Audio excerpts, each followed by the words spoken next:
Hello tout le monde, je suis trop contente de vous retrouver aujourd'hui dans une nouvelle vidéo face caméra. Ça fait super longtemps que j'ai pas fait ça, ça m'avait trop manqué. Et aujourd'hui je vous retrouve pour une vidéo que vous voyez très rarement sur ma chaîne, mais je pense que je vais en faire de plus en plus parce que ça fait, je dirais, un an et demi que je me suis vraiment remise à la lecture. Mon style c'est vraiment les romans noirs, les polars, les policiers, les thrillers, parce que j'ai beaucoup de livres à vous présenter. J'ai été la semaine dernière faire une brocante. Pour moi la brocante c'est vraiment le moyen le plus efficace et le plus abordable d'acquérir des livres. Quand vous pensez qu'un livre, on va dire en format poche, comme celui-ci coûte environ 8 € et qu'un format, un grand format par exemple, j'ai acheté le mois dernier en grand format parce que j'avais trop hâte de lire le nouveau Franck Tilly en grand format, 23 € le bouquin. C'est parfait parce que j'ai payé au total dans la brocante 23 € pour 23 livres, préparés pour chacun des livres, des petites recherches et tout pour vous parler un petit peu de l'auteur ou de mes anciennes lectures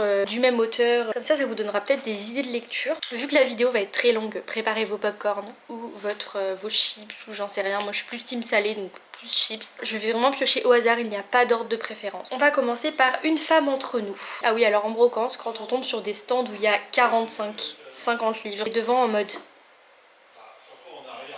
il y en a trop. Moi, ma technique, c'est une technique très simple et très discriminante. La couverture, parce que je peux pas rester 2 heures devant chaque stand. Donc Une femme entre nous, qui manipule qui? En gros, c'est l'histoire d'un divorce. On a un couple qui se sépare parce que l'un des deux est infidèle et trompe l'autre avec son assistante. La femme qui se fait tromper, c'est Vanessa. Sauf que Vanessa, elle n'arrive pas à oublier cette trahison et tous les soirs, elle suit cette assistante, elle l'appelle, enfin elle la harcèle en fait, hein, clairement. Voilà, on va avoir un suspense comme ça entre ces deux femmes pour cet homme-là. Soit dit en passant, je sais pas si ça vaut le coup de se battre pour un mec alors qu'il t'a trompé. Moi, ce qui m'a surtout attiré, c'était un des petits commentaires que vous avez en dessous là, le journal du dimanche qui dit que c'est un thriller psychologique qui puise dans des sujets tels que l'usure du couple, la maternité et l'amitié féminine, la matière nécessaire à la construction d'un engrenage diablement efficace. Pour chaque roman, j'ai été chercher les notes qu'ils avaient sur Livre Addict. Soit dit en passant, moi c'est une astuce que je vous donne. Si vous voulez savoir, notamment pour les tomes, pour savoir quel tome vous avez acheté ou suivre les tomes d'une saga, etc. Parce que moi je vous conseille toujours de lire dans l'ordre, bien sûr. Je vous conseille d'aller sur Livre Addict parce que c'est hyper clair. Celui-là sur Livre Addict, il est noté 15,6. C'est une très bonne note pour ce site-là. Il fait quand même 530 pages. Celui-là, c'est un one-shot, donc c'est parfait parce que je vais pouvoir tout de suite le lire. On va passer à un dont j'adore la couverture, celui-ci. Regardez comment elle est belle. Donc ça c'est un livre qui est sorti en 2021. Sur Livre Addict il est noté 15,1 et Laurent Gounel c'est un auteur français les gars. Cocorico. Pareil c'est un one shot donc pas de souci. Il fait 450 pages. Et alors là on y suit donc Timothy Fisher qui est un jeune auteur de polar. Ah oui moi j'ai un grand truc avec les auteurs, les écrivains dont on suit la vie et tout, j'adore. Qui vit donc dans le Queens à New York avec son chat, déjà j'adore les chats. Un jour il y a 2 agents du FBI qui viennent pour lui demander de les aider à arrêter l'homme le plus recherché du pays. D'abord il pense que c'est une grosse blague, il finit par accepter et il va finir par rejoindre un programme secret visant à former des intuitifs qui sont donc des personnes capables d'accéder à volonté à leurs intuitions. Il se retrouve embarqué dans une course contre la montre qui le conduit à apprivoiser ce pouvoir. Apparemment c'est une sorte de à la fois policier enquête et à la fois un roman, un message derrière. On va continuer avec Céline Dangean, Le Cheptel. C'est un pavé, littéralement. Alors, Céline Dangean, c'est une autrice dont j'avais beaucoup entendu parler. Il fait quand même 930 pages, hein, le coco. Hein. Ce livre est un tome 2. Je ne le savais pas, bien sûr, en l'achetant. C'est le tome 2 de la saga Héloïse Bouquet. Il est noté 17,4 sur Livre Addict, c'est une excellente note. Et d'ailleurs, toute la saga Héloïse Bouquet est très bien notée. Il est sorti en 2018. Si vous voulez savoir le tome 1, moi du coup je le recherche, je vais l'acheter je pense parce que je vais pas lire celui-là avant le tome 1. C'est La fille de Cali. Céline Dangean c'est une autrice française. Elle a écrit donc cette saga là, pour l'instant qui comporte donc 4 tomes. Elle a fait essentiellement des sagas, mais je sais que moi je la connais parce que je suis quand même quelques chaînes booktube qui parlent de livres et tout, et notamment de thrillers. Généralement dans les trucs de thriller policiers, chaque tome c'est une enquête différente et le seul point commun entre les tomes c'est les personnages et les enquêteurs. Je les lis quand même si c'est des enquêtes indépendantes dans l'ordre, parce que chaque tome on apprend des choses sur les personnages, sur les enquêteurs, et du coup quand on lit dans le désordre en fait on perd un peu ce truc là de découvrir les personnages, les enquêteurs, et on comprend pas même certaines fois pourquoi ils agissent comme ça et tout. Je préfère vous lire le résumé du tome 1 cette fois-ci, qui est donc La fille de Cadiz. Ça se passe à Toulouse. Déjà moi j'adore les romans qui se passent en France parce que j'en ai marre des romans qui se passent aux États-Unis. Héloïse Bouquet donc, elle fait partie de la section de recherche de la gendarmerie. Elle va découvrir Maurice Desballes, qui est un ingénieur a priori sans histoire, sauf qu'en fait, l'ingénieur, malheureusement, il en reste pas grand chose parce qu'on retrouve son corps décapité. Avec une macabre mise en scène, sur le mur, un swastika tracé avec le sang de la victime, et au pied du lit, un tas de piécettes et des pétales de fleurs faisant penser à une offrande. Et il manque quelque chose, la tête du défunt. Ça a l'air assez gore quand même. Moi j'adore les romans gore. Faut quand même que le gore ait une utilité, un sens, et que ce soit pas juste du gore pour faire du gore, que ça serve le roman. Ensuite, une autre autrice que je voulais découvrir depuis un bout de temps, c'est Au fond de l'eau de Paula Hawkins. Celui-là, je pense que vous l'avez sans doute vu passer parce qu'il est passé partout. C'est un livre qui fait à peu près 500 pages, il est sorti en 2017. Encore une fois, c'est un one-shot. Il est noté 14,7 sur 20. Moi, cette actrice-là, je la connais parce que j'ai déjà lu un de ses romans qui s'appelle La fille du train. Je l'ai pas avec moi, mais pareil, ça a été un best-seller, je pense que vous le connaissez.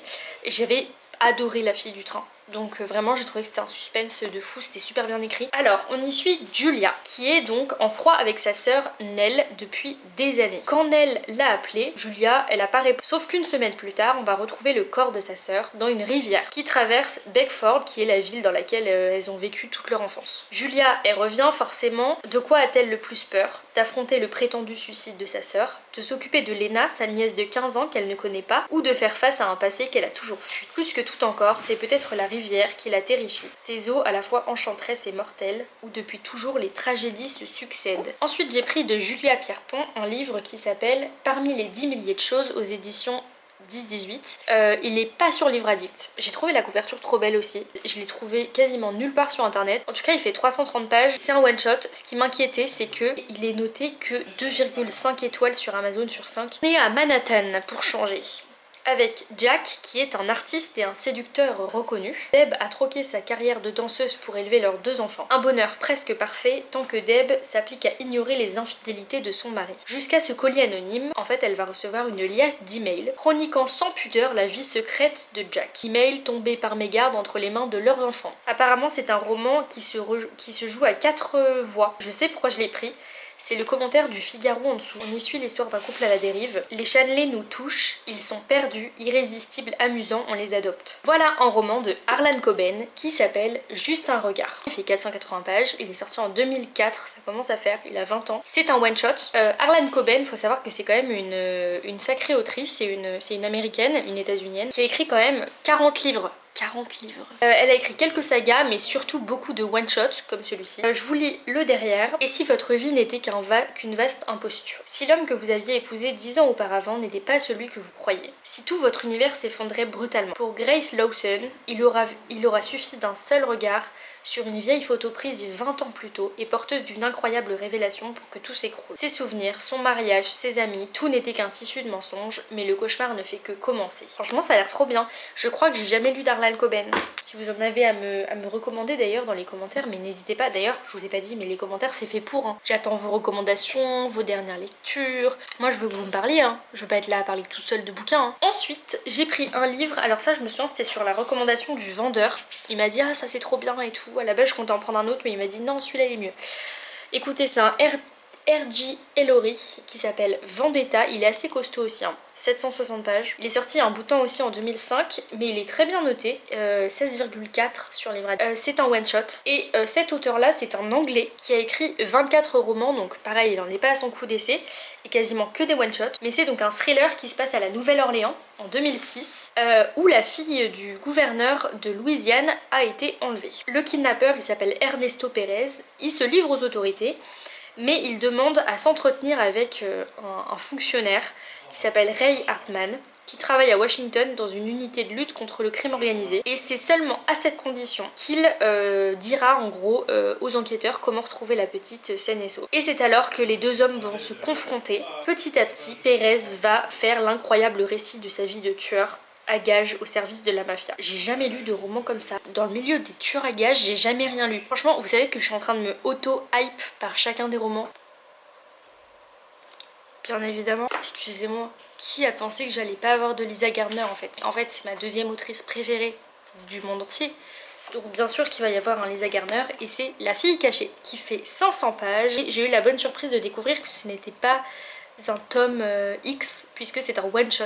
Lisa Garner, c'est une autrice états-unienne que j'adore qui a écrit 27 livres. Parmi ces 27 il y a seulement 6 one shots dont lui, donc j'ai eu quand même du bol de tomber dessus. Elle a écrit une saga FBI Profiler avec 7 tomes, une saga Tessa Leoni avec 3 tomes, et moi j'ai lu le 3e tome parce que je suis une grosse débile et que j'avais pas vérifié avant sur Livre Addict. En plus je suis tellement débile que je m'en étais rendu compte au moment où je lisais qu'il me manquait beaucoup d'éléments sur les personnages. Bah tu m'étonnes, c'était un tome 3 ma cocotte, t'aurais dû vérifier avant. Et une saga Didi Warren avec 12 tomes, messieurs dames. Et moi j'ai adoré, j'ai lu le tome 2 parce qu'encore une fois j'ai pas vérifié, qui est donc La maison d'à côté. Et celui-là je pense que ça reste mon préféré de Lisa Garner à ce jour, parce qu'entre temps j'ai lu aussi un autre one shot qui est Sauver sa peau.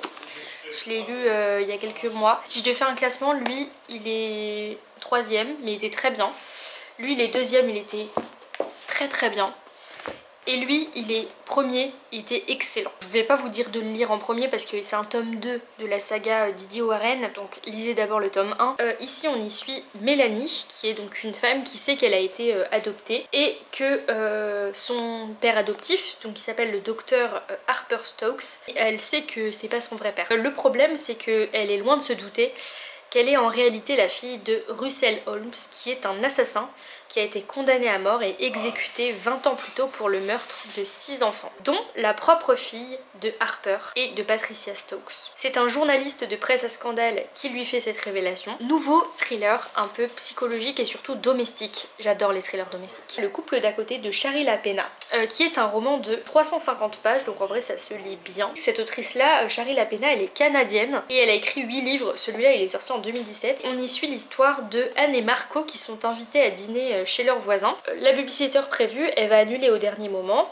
Et donc, étant donné que les maisons sont mitoyennes, Marco va convaincre sa femme de laisser leur petite, Cora, qui a 6 mois, dans son berceau et d'emporter le babyphone. Mais le problème, c'est que quand ils rentrent chez eux, évidemment, ils trouvent un berceau vide. Leur foyer douillet se transforme en scène de crime, envahi par les uniformes, la culpabilité, l'effroi, l'angoisse et la suspicion. Apparemment, c'est un polar bien ficelé qui traite des rapports familiaux. Moi, j'adore ce genre de polar, ça me fait beaucoup penser à La maison d'à côté, justement, de Lisa Garner, dont je viens de vous parler, que j'avais adoré. On va passer à un classique du polar et du thriller, un auteur que vous ne pouvez pas ne pas connaître, ce n'est pas possible. Je suis pas très cinéphile, donc je n'ai d'ailleurs jamais regardé de film d'adaptation de ses livres, donc je suis vierge de tout ça, ce qui est trop bien parce que je déteste lire des livres de trucs que j'ai déjà vus au cinéma. Je déteste voir des trucs au cinéma avant de lire les livres. Un auteur états-unien, le grand classique, il a écrit énormément de thrillers, de polars, de romans noirs, de romans policiers,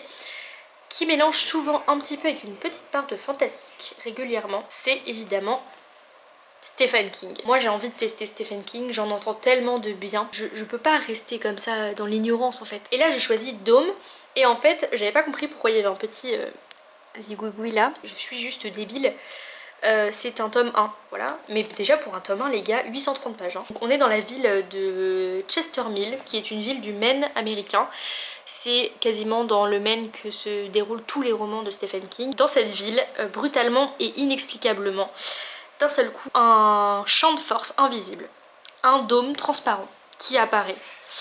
Et personne ne comprend forcément, l'armée elle est impuissante, elle n'arrive pas à ouvrir un passage et les ressources à l'intérieur se raréfient. On y suit Jim Rainey qui est premier adjoint de la police de Chester Mill, qui voit tout de suite le bénéfice qu'il peut tirer de la situation puisqu'il a toujours rêvé de mettre la ville sous sa coupe, de faire régner un nouvel ordre social, une dictature on va le dire clairement. Ce qu'il va faire, du coup il va en profiter et il va y avoir donc une forme de résistance qui va s'installer autour d'un personnage qui s'appelle Dale Barbara, qui est un vétéran d'Irak et chef cuistot fraîchement débarqué en ville. C'est du coup un roman sur le totalitarisme, une réflexion sur la nature humaine et sa résistance aux situations extrêmes, et c'est apparemment un vrai page turner. Franchement je suis pas hyper fan de fantastique, mais quand c'est des fantastiques comme ça, là le sujet du totalitarisme c'est un sujet que je retrouve rarement dans mes lectures, forcément de par le genre que je lis. En plus il est long, j'adore les longs romans parce que je trouve qu'on a le temps de vraiment installer les personnages. Franchement je me suis encore une fois auto-hype par ce livre. Je vais vous présenter un nouveau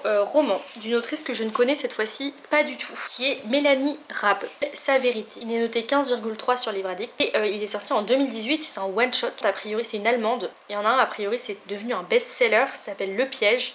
Je vous retrouve, j'ai complètement changé, je vous tourne ça quelques jours après, mais tout simplement parce que j'ai eu un souci avec mon appareil photo encore une fois, donc je n'ai pas pu terminer la vidéo la dernière fois et en fait j'ai perdu un rush, donc je le retourne aujourd'hui, on va finir par réussir.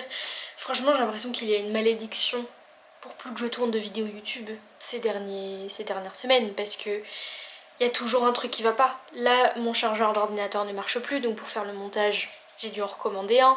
Pendant un moment c'était la carte SD, pendant un moment c'était les batteries de l'appareil photo.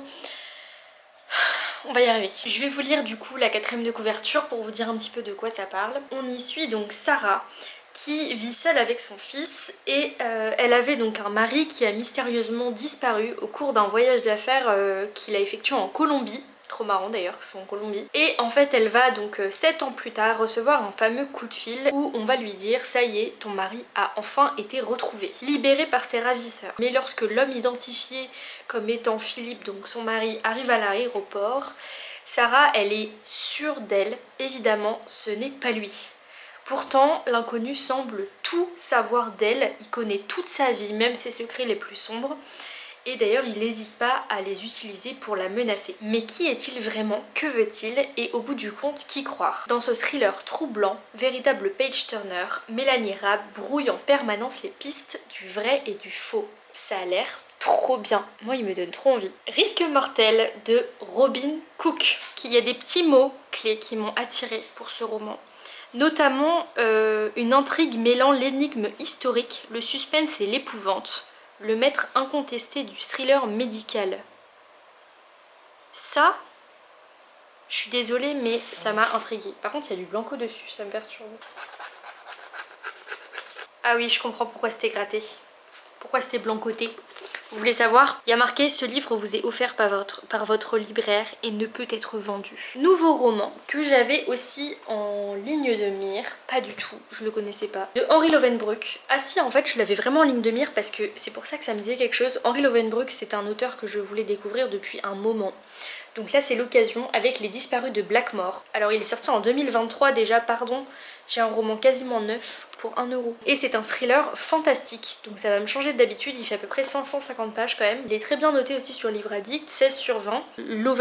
Henri Lovenbruch, vous diriez que c'est un auteur de quelle nationalité? Je pense que vous avez perdu, parce que c'est un auteur français. C'est un français qui a écrit quand même 41 livres, beaucoup de séries et de trilogies. Et celui-là, c'est un one shot.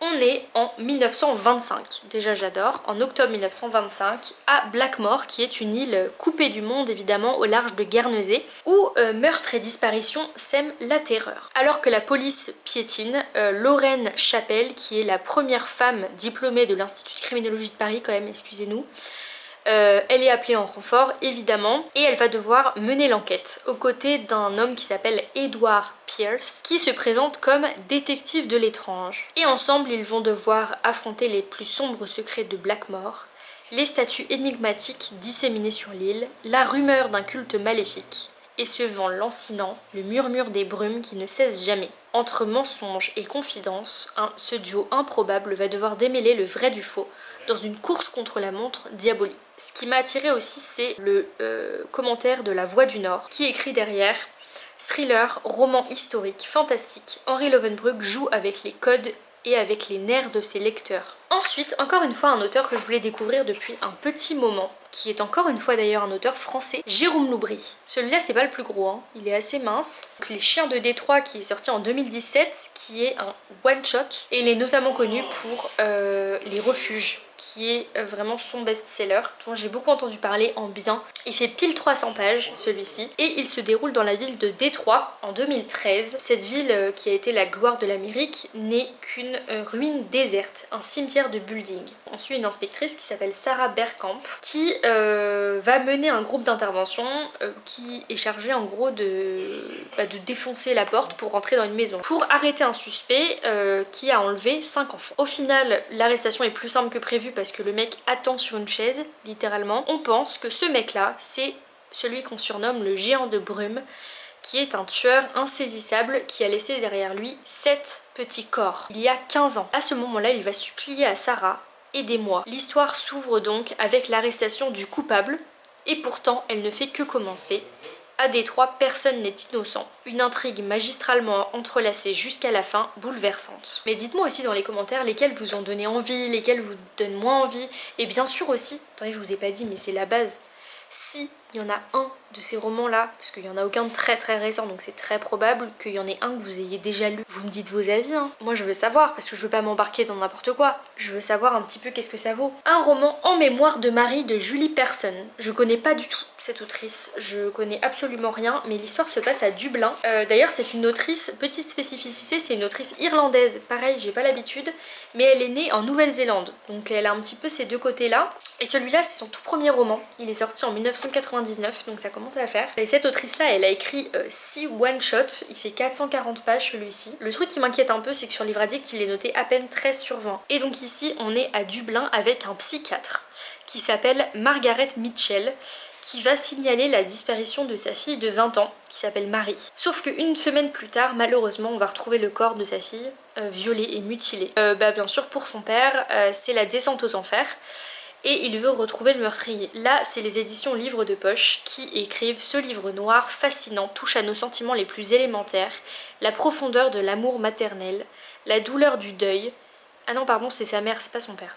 La douleur du deuil et le désir de vengeance. Apparemment c'est un suspense psychologique à l'égal de Mary Higgins Clark ou de Patricia MacDonald. Alors Mary Higgins Clark j'en ai lu qu'un seul, c'est Ce que vivent les roses que j'ai lu. Je lui ai mis 5 sur 10 donc c'est que c'était bien mais pas non plus incroyable. Après réflexion, je l'ai lu il y a un an, je m'en souviens encore un tout petit peu, donc c'est peut-être pas un 5, c'est peut-être plutôt un 6. Par contre Patricia MacDonald j'aime beaucoup. J'ai lu Origine suspecte récemment, je lui ai mis 8 sur 10, donc c'est une très bonne lecture. Dernier refuge de Patricia MacDonald que j'ai lu en décembre 2023, 8 sur 10 aussi.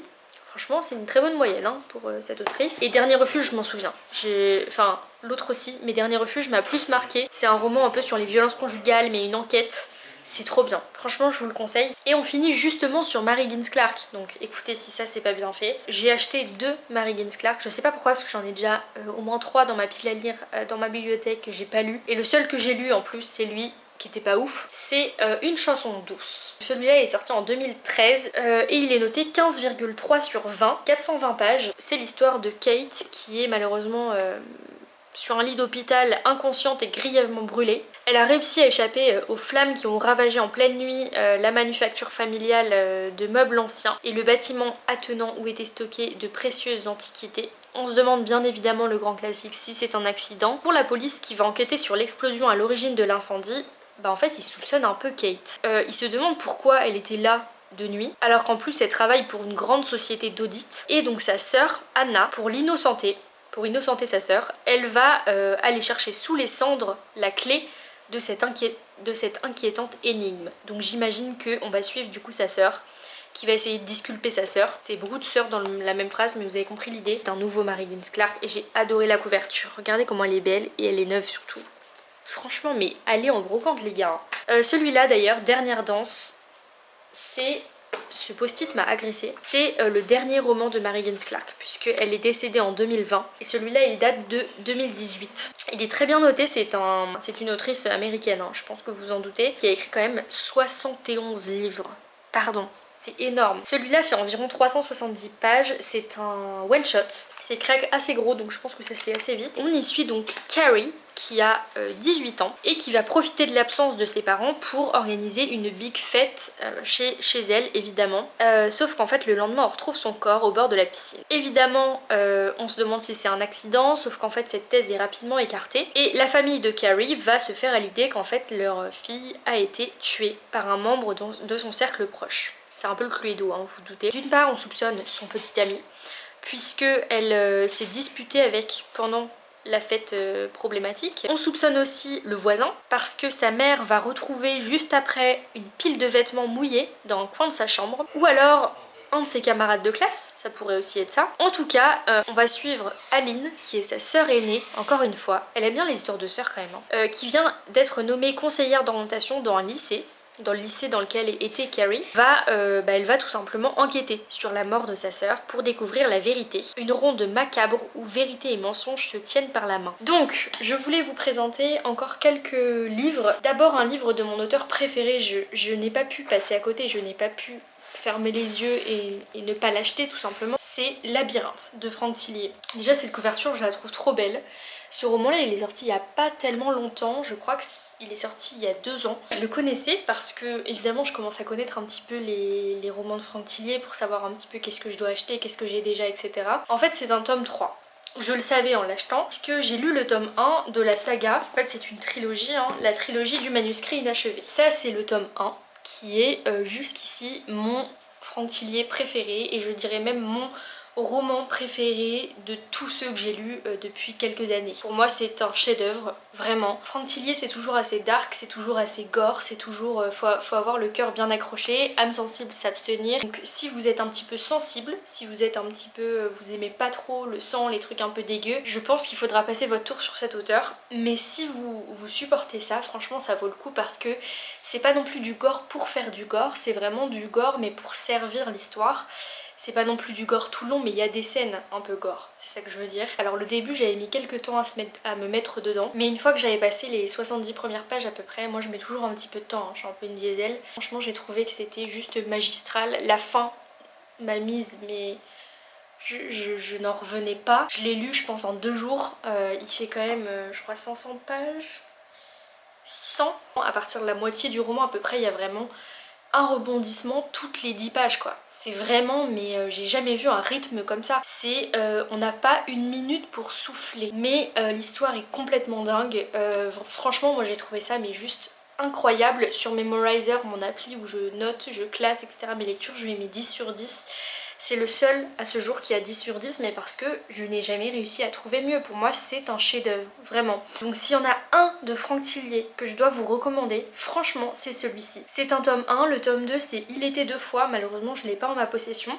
Mais je sais que je vais finir par l'acheter forcément, puisque celui-là, je l'ai tellement adoré que je vais devoir me procurer le tome 2. Et celui-là, c'est le tome 3 de la saga. Je vais pas vous lire le derrière de celui-là, puisque c'est un tome 3. Je vais vous lire le derrière du manuscrit inachevé, qui est... du coup le tome 1 de la saga. On est à Grenoble, donc déjà Franck Tillier c'est un auteur français et ça j'adore parce que comme je vous l'ai dit, moi les auteurs et les autrices américaines où ça se passe toujours à New York ou dans des villes aux États-Unis, moi j'en ai un peu ma claque. Donc j'adore quand ça se passe en France. Et donc ça se passe à Grenoble et en fait on a donc une voiture qui va sortir de la route et s'enfoncer dans un fossé. Et ils vont retrouver dans le coffre de cette voiture un corps. Ils vont alors visionner les caméras vidéosurveillance des alentours et notamment d'une station-service qui est aux alentours, et c'est là qu'ils voient un homme qui conduit cette voiture mais qu'ils se rendent compte que cet homme c'est pas le propriétaire du véhicule. On va notamment suivre un personnage qui s'appelle Léane Morgan et elle s'appelle aussi Enaël Mirror parce qu'en fait elle a 2 identités mais c'est la même personne. De toute façon vous comprendrez tout dans le roman, qui est en fait une institutrice qui s'est reconvertie en autrice de thriller. Et en fait elle a une espèce de grande villa, je crois que c'est au bord d'une espèce de falaise, enfin moi c'est comme ça que je le voyais vraiment, qui s'appelle, non c'est au bord des dunes de la côte d'Opale, qui s'appelle l'Inspirante. Et elle a un traumatisme, c'est que sa fille Sarah a été enlevée il y a quelques temps. Et en fait dans le livre là on va avoir son mari qui va se faire agresser. Et donc elle va se dire quand même ça commence à faire beaucoup, mon mari, ma fille... Elle va un petit peu enquêter, que bien sûr toutes ces intrigues là qui vous semblent un petit peu, qui vous semblent différentes les unes des autres vont se regrouper et c'est juste magnifique, vraiment. De Franck Tillier j'ai aussi lu son nouveau qui est Norferville, celui-là qui se passe dans le grand froid, comme vous pouvez le voir sur la couverture. Il se passe je crois en Alaska ou un truc comme ça, je me souviens plus trop et honnêtement c'est pas un... Moi je pense que c'est le moins bon Franck Tillier que j'ai lu jusqu'ici. Je m'en souviens un petit peu hein, mais il m'a pas forcément non plus trop marqué. Par contre la couverture est trop belle et elle est un petit peu en soft touch. Enfin il est sympa, moi j'ai passé un bon moment. c'est une lecture cool, mais c'est pas à la hauteur des autres Franck Tillier que j'ai lus. Notamment d'ailleurs Puzzle, aussi je l'ai lu il y a quelques temps, je m'en souviens plus honnêtement. Ah si, Paranoia, je me souviens de ça. C'est un huis clos dans un hôpital psychiatrique. Ah oui c'est vrai, ça y est, ça m'est revenu. Si en fait il était plutôt pas mal celui-là. Je lui avais mis d'ailleurs une bonne note, je lui avais mis 8 ou 9 sur 10. Franchement lui j'ai beaucoup aimé aussi. Je me souviens que j'étais à fond dedans, je l'ai lu très vite aussi. Donc si vous voulez aussi un Franck Tillier, je crois qu'il est moins gore que l'autre. Vous pouvez aussi vous appuyer sur Puzzle, c'est un très bon cru de Franck Tillier. Et enfin j'en ai lu deux qui sont regroupés dans cette intégrale là, mais il y a deux romans dedans. C'est Train d'enfer pour Ange Rouge et Deuil de miel. Alors ça c'est la saga Charcot, qui est donc un commissaire, un enquêteur, qui est une saga de Franck Tillier vraiment sa plus grande saga, je crois qu'il y a 12 ou 13 tomes. Et celui-là c'est donc Train d'enfer pour Ange Rouge chez le tome 1. Et Deuil de miel c'est le tome 2 et le tome 3 c'est La chambre des morts. Je l'ai dans ma pile à lire mais je l'ai pas encore lu. Mais ces deux là moi j'ai adoré. Je me souviens plus de Deuil de miel que j'ai adoré. Mais les deux je les ai trouvés incroyables. Donc vous pouvez aussi y aller sur Franck Tillier sur ces deux là. La saga Charcot c'est quand même du grand Tillier. Maintenant je vais vous présenter un petit roman parce qu'il est assez court, je crois qu'il fait à peu près 300 pages et c'est en fait une espèce d'autobiographie. Natacha Kampusch, 10 ans de liberté. Donc je pense que vous connaissez au moins de nom Natacha Kampusch.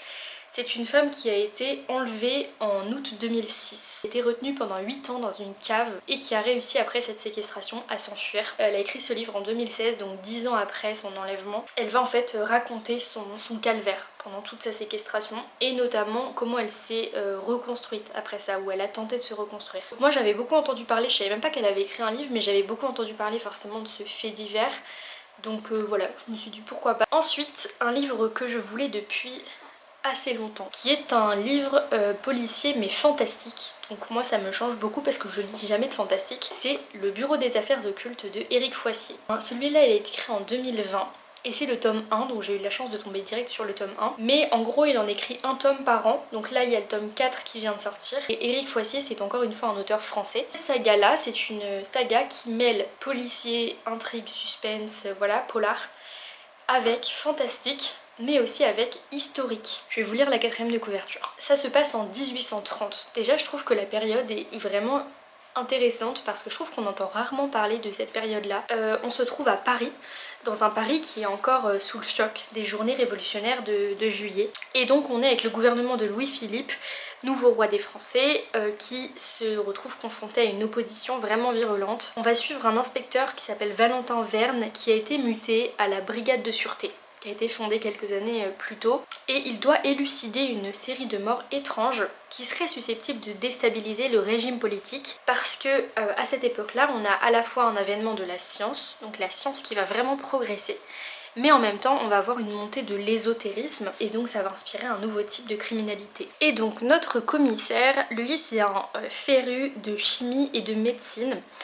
Et il a aussi un goût pour l'irrationnel, ce qui ne s'explique pas, le paranormal, etc. Et il va être nommé à la tête du Bureau des affaires occultes, qui est un service spécial qui est chargé en gros de traquer ces malfaiteurs-là, ces malfaiteurs modernes, et là il va devoir tout simplement enquêter. J'en ai entendu que du bien. C'est notamment pour ça que je l'ai pris, parce que sur ce seul résumé-là, peut-être que je me serais dit c'est peut-être pas forcément pour moi, c'est pas forcément dans mes cordes habituellement. Ensuite j'ai pris un autre Harlan Coben, je vous ai montré tout à l'heure le premier que j'ai pris qui était Juste un regard. J'ai pris aussi Ne t'enfuis plus, et c'est marrant parce que pile au moment où je l'ai acheté, je suivais donc une youtubeuse qui s'appelle Red Trip, que j'adore suivre sur YouTube et sur Instagram si ça vous intéresse. Elle est vraiment, elle est spécialisée aussi dans le thriller, le policier, etc. Et moi j'adore ses avis lecture qui sont toujours hyper intéressants. Pile quand je l'ai acheté, elle a lu ce même roman. Du coup j'ai eu un retour et apparemment elle a beaucoup aimé. Je vous lis le derrière parce qu'il est assez intriguant. Une SDF dans Central Park, c'est votre fille, disparue depuis des mois. Elle fuit, elle a des ennuis. Vous voulez la sauver. Bien sûr, qui n'aiderait pas son enfant? Mais vous ignorez que l'attraper, c'est la mettre en danger. Elle et tous ceux que vous aimez, les secrets ne meurent jamais. Là, le Maine libre, Frédéric Bréau, il a dit « Harlan Coben entrelace les fils de la génétique et soigne ses coups de théâtre. En toile de fond se dessine une Amérique déboussolée, à la recherche du paradis artificiel qui se niche dans la poudre blanche ou derrière des spiritualités hasardeuses. Ce nouveau polar est efficace comme un test ADN. Moi ça m'intrigue, vraiment j'ai hâte de le découvrir. D'ailleurs j'ai revisionné une partie des rushs que je vous avais filmé il y a quelques jours et je parle dedans d'Harlan Coben comme une femme. Harlan Coben c'est un homme, voilà, donc je me corrige ici. Il me reste 2 romans à vous présenter. D'abord un roman de Ruth Ware, je sais pas comment ça se dit. Promenez-vous dans les bois pendant que vous êtes encore en vie. Alors Ruth Ware c'est une autrice anglaise qui a écrit 9 romans et ce ne sont que des one-shots. Promenez-vous dans les bois, il est noté 15,1 sur Livre Addict et je vais vous lire la 4e de couverture. On y suit un personnage qui s'appelle Nora. Nora, elle va recevoir une invitation pour participer à un enterrement de vie de jeune fille d'une ancienne amie à elle, de son ancienne meilleure amie qui s'appelle Claire. Ça l'étonne parce que même si elles étaient les meilleures amies du monde il y a quelques années, jusqu'au lycée, une décennie plus tard, alors qu'elle n'avait jamais eu de nouvelles de Claire depuis 10 ans, ça l'étonne d'être invitée à cet enterrement de vie de jeune fille. Pourtant elle va accepter et ils vont se rendre dans une grande maison de verre perdue dans la forêt au nord de l'Angleterre. Déjà elle va trouver ça assez bizarre comme endroit pour faire un enterrement de vie de jeune fille au fond d'une forêt un peu macabre avec des gens un peu bizarres et apparemment personne n'a l'air d'être vraiment content d'être là. Ils vont lancer un jeu action ou vérité et là l'action va être un meurtre et la vérité un mensonge. Il fait 400 pages donc je pense qu'il se lit assez rapidement, ça devrait être assez intriguant en plus. Donc dernier roman que je vais vous présenter c'est La maison de poupée de M.J. Arlidge. Encore une fois j'ai adoré cette couverture, elle est trop belle.